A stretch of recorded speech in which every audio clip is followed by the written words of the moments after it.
ଭାରତୀୟ ଜନତା ପାର୍ଟିର ଗତ 10 ବର୍ଷ ସରକାର ଆସିବାର ପୂର୍ବ 10 ବର୍ଷର ଯଦି ଆମେ ହିସାବ ନିକାଶ କରିବା ମାନେ ଯାହା ଯାହା ସବୁ ସେତେବେଳେ ସେ ଉତ୍ଥାପନ କରୁଥିଲେ ଏଇ ଧରି ଦିଆଯାଉ। ସବୁଠାରୁ ବଡ଼ କଥା ହେଉଛି ଯେ ଖଣିକୁ ନେଇକରି ଯେ ଆମେ ଆସିଲେ ଖଣି ଖାଦାନରେ ଯାହା ଚୋରି ଯାଇଥିବ ଯାହା ହେଇଛି ଆମର ଲୁଟ୍ ହେଇଛି ଆମେ ତାକୁ ଧରିବୁ, ତାକୁ ସିବିଆଇରେ ଦେବୁ। ସିବିଆଇ ଜରିଆରେ ତାକୁ ଧରିବୁ, ତାକୁ ଦଣ୍ଡ ଦିଆଯିବ। ଏ କଥା ସିଏ କେବଳ କହୁନଥିଲେ, ତାଙ୍କ ନେତା ଅମିତ ଶାହ କହୁଥିଲେ। ଏ ମନ୍ତ୍ରୀ ନୁହେଁ, ଏଇଟା ବିଜେପି ପାର୍ଟି କହୁଥିଲା। ବିଜେପି ଯାହା ଯାହା ସବୁ କହିଥିଲା ଯେ ଆମେ ଏ ଖଣି ଦେବୁ ନାହିଁ। ଆମର ତାଙ୍କର ଯିଏ ଅଛନ୍ତି ବର୍ତ୍ତମାନ କେନ୍ଦ୍ରର ମାନେ ସାଂସଦ ଅଛନ୍ତି, ମନ୍ତ୍ରୀ ବି ଅଛନ୍ତି, ଜୁଏଲ ଓରାମ, ସେ ଖଣିକୁ ଆମେ ଦିଆଇ ଦେବୁ ନାହିଁ, ଶେଷ ପର୍ଯ୍ୟନ୍ତ ଲଢ଼ିବୁ। ସେହିସବୁ ଖଣିକୁ ବର୍ତ୍ତମାନ ବେଦାନ୍ତକୁ ଦେବା ପାଇଁ ସେ ନିଷ୍ପତ୍ତି ନେଉଛନ୍ତି। ଏଇ ତ ହେଉଛି ତାଙ୍କର ଚରିତ୍ର। ସେ ଯାହା ଯାହା କହନ୍ତି ଠିକ୍ ତା ଓଲଟା କରନ୍ତି। ଏଇଟା ତାଙ୍କ ଏଠିକାର ଚରିତ୍ର ନୁହେଁ, ଇଏ ହେଉଛି ଭାରତୀୟ ଜନତା ପାର୍ଟିର ତାଙ୍କ ଦଳର ଏବଂ ନେତାଙ୍କର ଚରିତ୍ର ହେଉଛି ଏଇଟା। ସେ ଯାହା କହିବେ ଠିକ୍ ତା ବିପରୀତ କାମ କରୁଥିବେ। ଯାହା ମନ ଭିତରେ ଅଛି କଥା, ଆଉ ଗୋଟେ କଥା ବାହାରକୁ କଥାବାର୍ତ୍ତା କରୁଥିବେ। ଏସବୁ ହେଉଛି ତାଙ୍କର ଚରିତ୍ର।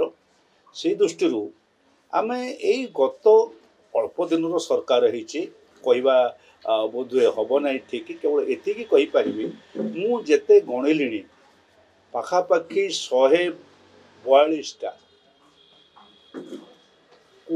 କଥାରେ ଚୋର ଧରିବୁ, ଝାରପଡ଼ା ଜେଲ୍ ପଠେଇବୁ, ନିଶ୍ଚୟ ଧରିବୁ।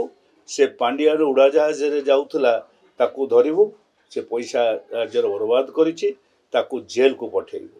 ସେ ଯେଉଁ ଇଏ ହଜି ଯାଇଥିଲା କ'ଣ ଆମର ଶ୍ରୀମନ୍ଦିରର ଚାବିକାଠି ରତ୍ନଭଣ୍ଡାରର, ତାକୁ ପାତାଳରେ ଥିଲେ ବି ଖୋଜିକି ଆଣିବୁ ଏବଂ ଖୋଜିକି ଆଣିବୁ। ଯିଏ ସେ ଏଥିପାଇଁ ଦାୟୀ ତାକୁ ଜେଲ୍କୁ ପଠେଇବୁ। ଏଇସବୁ ପ୍ରକାରର କଥା। ସେ ଛତୁଆ କେମିତି ଖରାପ ହେଉଥିଲା, ଛତୁଆରେ କେତେ ମାରପିଟ ହେଇଛି, ପ୍ରତ୍ୟେକ ଗାଁ ଗହଳିରେ କେମିତି ଏ ଯେଉଁ ସ୍କୁଲ ଘର ତିଆରି ହେବା, ବିଭିନ୍ନ ଜାଗାରେ ଯେଉଁ ହେଇଛି ସବୁ କାର୍ଯ୍ୟ, ତାକୁ ସବୁ ଧରି ଗୋଟିଏ କଥା ଏପର୍ଯ୍ୟନ୍ତ ସେଥିରୁ କାର୍ଯ୍ୟକାରୀ ହେଉନାହିଁ। କାର୍ଯ୍ୟକାରୀ ହେବାର ଲକ୍ଷଣ ମଧ୍ୟ ଦେଖାଯାଉନାହିଁ। କାର୍ଯ୍ୟକାରୀ ଯେ ସାଙ୍ଗେ ସାଙ୍ଗେ ହେଇଯିବ ମୁଁ ସେ କଥା କହୁନାହିଁ, କିନ୍ତୁ ତାକୁ କାର୍ଯ୍ୟକାରୀ କରିବା ପାଇଁ ଯେଉଁ ଉଦ୍ୟମ, ଯେଉଁ ବ୍ୟବସ୍ଥା, ତାହା ମଧ୍ୟ ନାହିଁ। କେବଳ କଥା ବାହାସ୍ଫୋଟ ଏଇ କଥା ଭିତରେ ରହିଛି। ଆଉ ଗୋଟିଏ କଥାକୁ ଆସିବା, ସେ ଆମର ଇଏ ଯେଉଁ ହେଇଥିଲା ଝାରସୁଗୁଡ଼ାରେ ଜଣେ ମନ୍ତ୍ରୀଙ୍କର ଡେଥ୍ ହେଇଥିଲା ଅବଶ୍ୟ, ସେଇଟା ସବୁଥିରୁ ଗର୍ହିତ କଥା ଥିଲା। କୁଆଡ଼େ ଗଲା ସେ କଥା? ସରକାର ଆସିଲାଣି, ତାକୁ ଧରିବାର କଥା ବୋଲି କହିଥିଲେ। ଗୋଟେ ପରି ବୋଲିକିରି ଗୋଟିଏ ପିଲାର କାହାଣୀ ଥିଲା, ଯେଉଁ କାହାଣୀକୁ ନେଇକି ସେ ଚିତ୍କାର କରୁଥିଲେ ଚାରିଆଡ଼େ ଭାରତୀୟ ଜନତା ପାର୍ଟି ନେତାମାନେ, ଏବଂ ଆଇଲା ପରେ ମଧ୍ୟ ତାକୁ ଧରିବୁ। ଏବଂ କେତେକ ଜାଗାରେ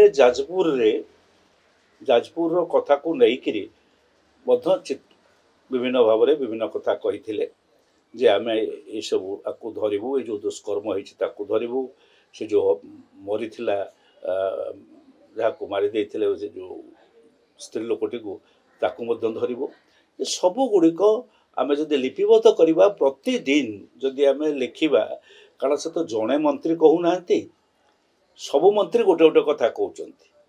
ତାଙ୍କର ଶିକ୍ଷା ମନ୍ତ୍ରୀ ଗୋଟେ କଥା କହିଲେ ଭର୍ତ୍ତି କରିବୁ, ପରିବହନ ମନ୍ତ୍ରୀ କହିଲେଣି ଜେଲ୍ରେ ଭର୍ତ୍ତି କରିବୁ, ଏଠି ଝାରପଡ଼ାରେ ରାଜସ୍ୱ ମନ୍ତ୍ରୀ କହିଲେଣି ବୁଲଡୋଜର ଚଲେଇ ଦେବୁ। ଏଠୁ ପ୍ରତ୍ୟେକ ବ୍ୟକ୍ତି, ପ୍ରତ୍ୟେକ ମନ୍ତ୍ରୀ ପ୍ରତିଦିନ ଗୋଟିଏ ଦୁଇଟି ଲେଖା ଯେଉଁ କହିଛନ୍ତି, ମୁଁ ହିସାବ କରିଛି ଏଇ ଯେଉଁ ଦିନ ଭିତରେ 142ଟା କଥା ସେ କହିଛନ୍ତି। ଏଇ ଅଳ୍ପ ଦିନ, ଏଇ ଦିନମାନଙ୍କ ଭିତରେ। ଆହୁରି ତ ପ୍ରତିଦିନ ବଢ଼ିବ, ବଢ଼ିକିରି ଯିବ। ଆମେ ବର୍ଷକ ପରେ ତାର ହିସାବ ନିକାଶ ତ ନିଶ୍ଚୟ କରିବୁ। କିନ୍ତୁ ଏବେ ପଚାରୁଛୁ, ଏଇ ଯେଉଁ କଥା ଗୁଡ଼ିକ କହିଛନ୍ତି ସେ ଦିଗରେ କ'ଣ କ'ଣ ସବୁ ଉଦ୍ୟମ ହେଇଛି? ଏଇ କିଛି ଲୋକଙ୍କୁ कोठी कोठी भिजिलांस द्वारा धरिकी ता घरे भिजिलांस रेड कर से कथा गुड़ाक प्रबल भाव में चित्कार कले तार कौन परिणति हम केस पर जाना से माने मुकुलुंट ना आयुर्भक्त संपत्ति नथिबा कथा मिथ्या प्रमाणित होउछि एगुड़ा सब पर पुणी देखा एगुड़ा को धरिकी लोक को कामफ्लाउज करवा लोक को भाव विहल भितर को नवा एगुड़िक कार्य तर्जमा सब कर अन्यान्य कार्य सब जहाँ जहाँ करुँचा अनेक भाव में सरकार सबू नवीन पट्टनायक कार्य को अनुसरण कला भाया अनुकरण कला भाया देखा जाउछि।